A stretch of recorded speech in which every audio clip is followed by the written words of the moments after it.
इसका पीडीएफ आपको मेरे टेलीग्राम चैनल पे मिल जाएगा। आप मेरे टेलीग्राम चैनल में ज्वाइन हो जाइए और इसका पीडीएफ प्राप्त कर सकते हैं। नमस्कार दोस्तों, स्वागत है आपका सीजीपीएससी व्यापम में। आज हम छत्तीसगढ़ महिला पर्यवेक्षक का जो 2013 में पेपर हुआ था उसका हम जो है पेपर देख लेते हैं। और ये जो नॉर्मल जो होता है, मतलब जिसमें खुली भर्ती होती है, जिसमें 40 नंबर का आपका विभागीय आता है और 120 नंबर का आपका सामान्य अध्ययन आता है और 20 नंबर का इंग्लिश आता है, 30 नंबर का हिंदी आता है और 30 नंबर का आपका सीधी सी बात है गणित आता है। इस प्रकार से टोटल अगर हम देखेंगे तो ये 200 नंबर के हैं। तो चलिए जल्दी से पहला क्वेश्चन देख लेते हैं। भारत में 6 आयु वर्ष तक के बच्चों की जनसंख्या 2011 के अनुसार कितनी है, ऐसा पूछा गया है। ठीक है। उसके बाद दूसरा है ICS योजना की मॉनिटरिंग समिति का गठन निम्न में से किन स्तरों पर किया जाता है। तो ये इस टाइप का है। इसके बाद अगला क्वेश्चन है ICDS योजना 1 जनवरी 2014 में कितने वर्ष पूर्व प्रारंभ किया गया। इसके बाद अगला क्वेश्चन है सुगंध स्वास्थ्य हमारे आसपास संबंधित है। इसके बाद अगला क्वेश्चन है नए राज्य बनने के पश्चात इस राज्य में ICDS योजना सर्वप्रथम किस जिले में प्रारंभ की गई। फिर है ICDS योजना के अंतर्गत अनौपचारिक पूर्व स्कूली शिक्षा का प्रावधान निम्नलिखित आयु समूह के लिए किया गया। ICDS योजना के अंतर्गत तो पोषण तथा स्वास्थ्य शिक्षा कितने वर्ष के आयु समूह की महिलाओं के लिए प्रावधानिक है। फिर है ICDS योजना में पूरक कार्यवाही हेतु जो भारत सरकार की सहयोगी कौन सी संस्था है। उसके बाद अगला क्वेश्चन है आंगनबाड़ी केंद्र के निर्माण हेतु निम्न में से किन राज्यों के लिए अनुदान स्वीकृत किया गया। फिर है स्त्री शक्ति पुरस्कार के लिए संबंधित क्षेत्र में कितने वर्ष का अनुभव आवश्यक है। फिर है इंदिरा गांधी मातृत्व सहायता योजना का लाभ प्राप्त करने के लिए न्यूनतम आयु कितनी होनी चाहिए। फिर है राष्ट्रीय बाल नीति 2013 के तहत निम्नलिखित में से कौन सी प्राथमिकताएँ हैं। उसके बाद है अगला स्वाधार योजना के अंतर्गत भवन निर्माण तथा कामन सुविधाएं प्रदान करने के लिए प्रत्येक महिला रहवासी हेतु अधिकतम सहायता राशि कितनी है। फिर है सबला योजना कब लागू की गई तथा निम्न में से किससे संबंधित है।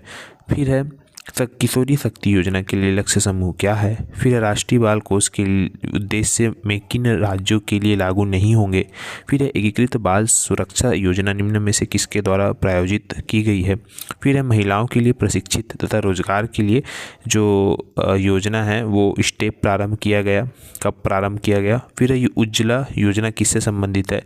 फिर धन लक्ष्मी योजना के लिए निम्नलिखित में से कौन सा सही है। फिर सूर्य की किरणों से शरीर में निर्मित होता है। फिर शिशुओं को किस उम्र तक केवल माता का दूध पर आधारित होना चाहिए। फिर शरीर निर्माणात्मक कार्य प्रमुख रूप से किस पोषक तत्व द्वारा संपादित किया जाता है।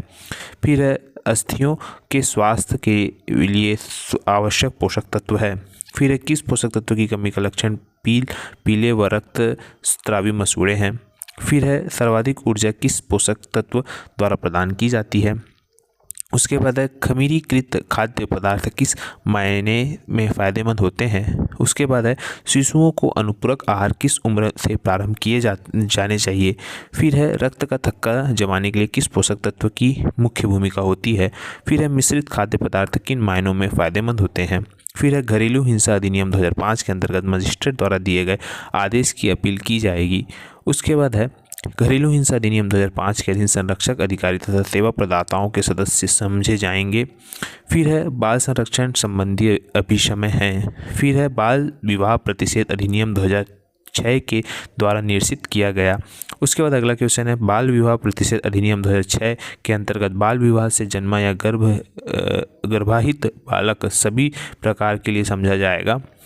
उसके बाद अगला क्वेश्चन है दहेज प्रतिषेध 2004 के अंतर्गत नियमों में निर्वचन संबंधी किसी भी प्रकार का प्रश्न उत्पन्न होने पर निर्णय हेतु भेजा जाएगा।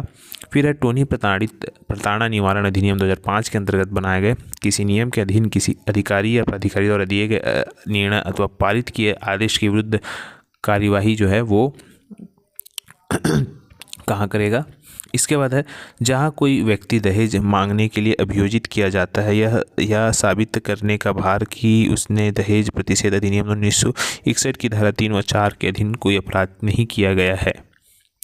टोनी प्रताड़ना निवारण अधिनियम 2005 के अंतर्गत समस्त अपराध विचारणीय होंगे। फिर है बालक अधिकार संरक्षण आयोग अधिनियम 2005 के अंतर्गत बालक अधिकारों में शामिल है।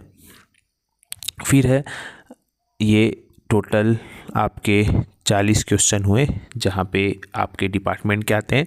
अगला पार्ट जो है वो मैं आपके सामान्य अध्ययन का लाऊंगा और उसके बाद फिर 120 क्वेश्चन हम सामान्य अध्ययन के करेंगे, फिर हिंदी के 30, फिर इंग्लिश और हिंदी एक साथ ला देंगे और उसके बाद फिर गणित के अलग से। तो फिलहाल ये डिपार्टमेंट के क्वेश्चन है।